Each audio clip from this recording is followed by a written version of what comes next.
اعوذ باللہ من الشیطان الرجیم بسم اللہ الرحمن الرحیم اللہم صلی علی سیدنا و مولانا محمد وعلی آل سیدنا و مولانا محمد وبارک وسلم۔ باب نمبر 39، حضرت حمدون قصار رحمۃ اللہ علیہ کے حالات و مناقب۔ تعارف: آپ فقیہ و محدث ہونے کے ساتھ ساتھ باکمال اصحاب طریقت میں سے ہوئے ہیں اور تصوف میں بہت اعلیٰ مقام پر فائز ہوئے۔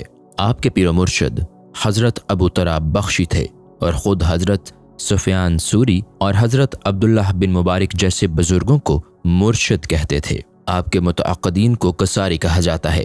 آپ کے تقوی کا یہ عالم تھا کہ ایک مرتبہ رات کے وقت کسی دوست کی نزع حالت میں اس کے سرحانے تشریف فرما تھے اور اس کی موت کے بعد کہا اب یہ اس کے ورثاء کی ملکیت ہے، اس لیے ان کی مرضی کے بغیر جلانا درست نہیں۔ حالات: نیشا پور میں آپ کی ایک نوجوان صالح سے ملاقات ہوئی تو آپ نے سوال کیا کہ شجاعت و جمع مردی کا کیا تقاضا ہے۔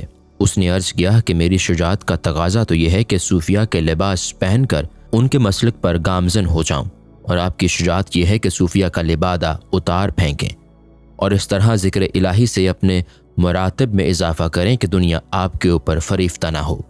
ارشادات: شہر نامہ کے بعد جب عوام نے آپ سے واعظ گوئی کی فرمائش کی تو فرمایا کہ میرا واعظ مخلوق کے لیے اس وجہ سے مفید نہیں ہو سکتا کہ میں دنیا سے محبت رکھتا ہوں، اور واعظ گوئی کا حق صرف اسی کو ہے جس کے واعظ میں اتنا اثر ہو کہ ہدایت پا سکیں، اور واعظ اسی کو کہا جا سکتا ہے جس کے بیان میں تسلسل ہو اور امداد غیبی اس کے شامل حال رہے۔ لوگوں نے سوال کیا کہ گزشتہ اسلاف کا انداز بیان مؤثر کیوں ہوتا تھا۔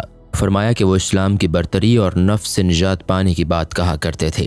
فرمایا کہ مخلوق کی چاہت سے خالق کی چاہت بہتر ہے، اور چھپانے والی بات کو کسی پر ظاہر نہ کرو، اور ہمیشہ نیک لوگوں کی صحبت میں بیٹھو، جاہل کی صحبت سے کنارہ کش رہ کر عالم کی صحبت اختیار کرو۔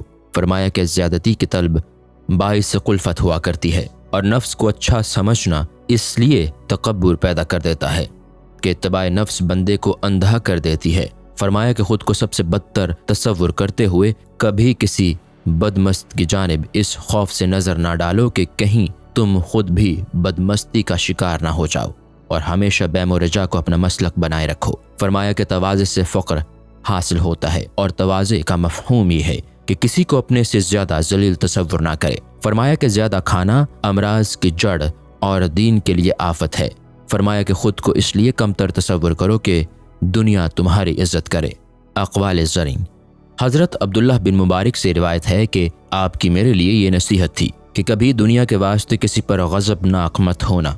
کسی نے سوال کیا کہ بندے کی کیا تعریف ہے؟ فرمایا کہ جو خدا اور اس کی عبادت کو محبوب تصور کرے، اور زہد کا مفہوم یہ ہے کہ عطا کردہ شے پر قانی رہ کر کبھی زیادہ کی طلبگار نہ ہو، اور توکل کی تعریف یہ ہے کہ مقروض ہونے کی صورت میں بجائے بندے کے خدا سے اس کی ادائیگی کی امید رکھو، اور اپنے امور خدا کے سپرد کرنے سے قبل ضروری ہے کہ حیلہ اور تدبیر بھی اختیار کی جائے۔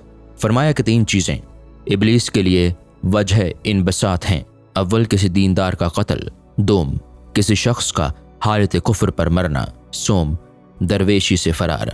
حضرت عبداللہ بن مبارک بیان کرتے ہیں کہ حالت مرض میں جب میں نے آپ سے عرض کیا کہ اپنے بچوں کو کوئی نصیحت فرما دیجیے، تو فرمایا کہ ان کی امارت سے زیادہ ان کی درویشی کی ضیاء سے خائف ہوں۔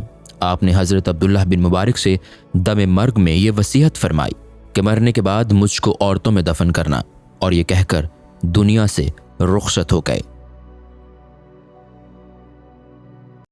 السلام علیکم۔ پوری کتاب دیکھنے کے لیے ہمارے یوٹیوب چینل صوفی سما کی پلے لسٹ میں جائیں۔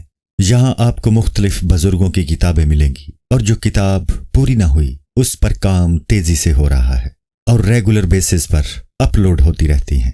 آپ سے گزارش ہے کہ آپ ہمارے یوٹیوب چینل کو سبسکرائب کر لیں اور بیل نوٹیفیکیشن پر کلک کر لیں تاکہ ہماری آنے والی کتابیں آپ کو ملتی رہیں۔ جزاک اللہ خیر۔